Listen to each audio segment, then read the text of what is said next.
Satu, dua, tiga, start. Assalamualaikum warahmatullahi wabarakatuh. Pada hari ini, saya dan rakan-rakan saya iaitu Rauf Hazim dan Muhammad Harid akan membentangkan tentang pelajaran 10 iaitu Ahli Sunnah wal Jamaah. Okay, next slide. Okay, pertama sekali, definisi Ahli Sunnah wal Jamaah. Definisinya iaitu kumpulan majoriti umat Islam yang memahami dan berpegang pada Al-Quran dan As-Sunnah menerusi para sahabat dan tabi'in serta tabi'in dalam prinsip akidah, syariat dan akhlak. Nama-nama lain bagi Ahli Sunnah wal Jamaah iaitu As-Salafus Soleh, As-Sawadul Azham, Al-Asyairah, Al-Maturidiyah dan Ahlul Hadis. Saya serang kepada Harid. Prinsip-prinsip Ahli Sunnah wal Jamaah ada 4, iaitu pertama, iman ialah kepercayaan serta keyakinan dalam hati. Pengakuan dengan lidah dan beramal dengan perbuatan sebagai bukti kesempurnaan iman. Yang kedua, segala perbuatan manusia dicipta oleh Allah Subhanahu Wa Taala. Namun manusia diberi pilihan untuk atau kehendak untuk melakukannya ataupun tidak, serta dihitung baginya dosa dan pahala. Ketiga, meyakini kewujudan perkara-perkara gaib seperti yang diwahyukan dalam Al-Quran dan As-Sunnah, antaranya termasuklah persoalan kubur, hari akhirat, fitnah sirat, mizan, malaikat, jin dan sebagainya. Yang keempat, meyakini bahawa syurga dan neraka telah wujud sebelum dijadikan makhluk. Kewujudan syurga dan neraka adalah kekal selama-lamanya.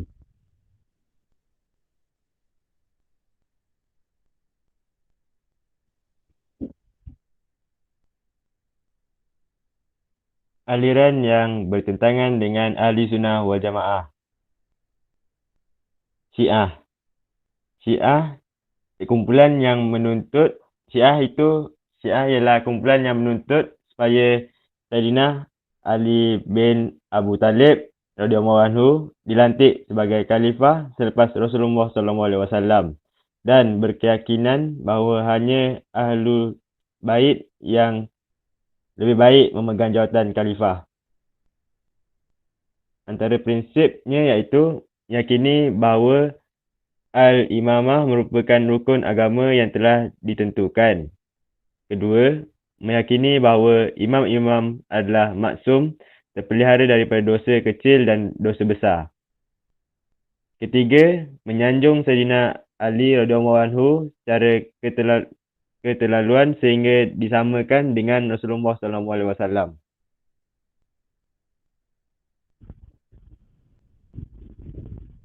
Seterusnya, Khawarij.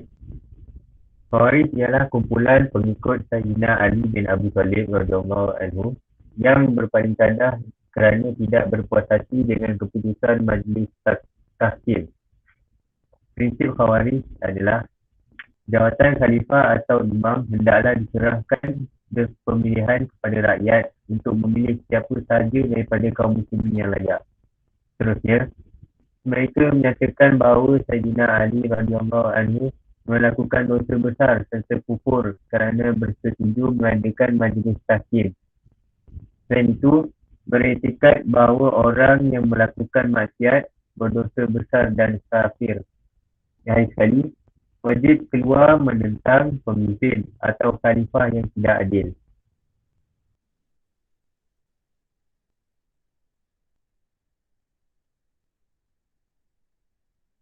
Seterusnya, Mu'tazilah.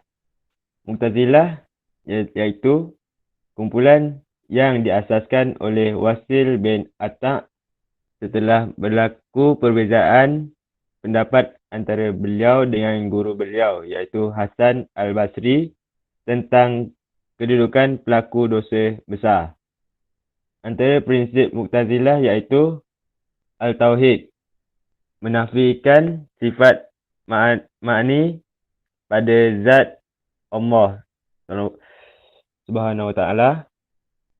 Kedua, al-amru bil ma'ruf wan nahyu anil munkar. Meyakini bahawa menyeru kebaikan dan mencegah keburukan adalah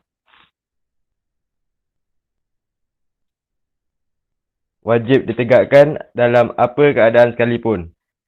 Ketiga, al-adlu. Meyakini manusia bertanggungjawab sepenuhnya atas perbuatan mereka sama ada baik atau buruk tanpa ditentukan oleh Allah. Dan akhir sekali, al-manzilah bainal manzilatain. Meyakini bahawa pelaku dosa besar berada pada satu kedudukan antara mukmin dengan kafir dan mereka kekal di dalam neraka.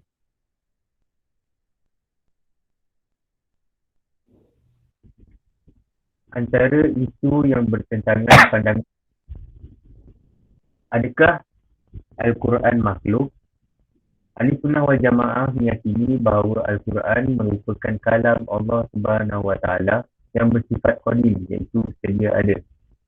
Mu'tazilah mengatakan bahawa Al-Quran adalah makhluk yang bersifat hadis, iaitu baharu, iaitu melihat Allah. Ahli-Sunnah wal Jamaah meyakini bahawa semua orang beriman dapat melihat Allah Subhanahu wa ta'ala pada hari akhirat kelak. Mu'tazilah mengatakan bahawa adalah mustahil makhluk boleh melihat Allah Subhanahu wa ta'ala kerana Allah tidak menyerupai makhluk.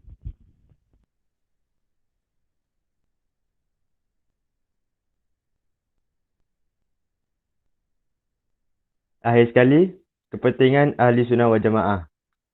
Pertama, menjadi asas penerimaan sesuatu amalan.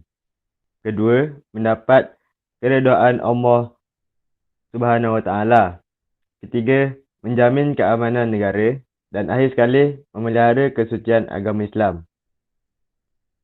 Sekian itu sahaja daripada kami. Terima kasih.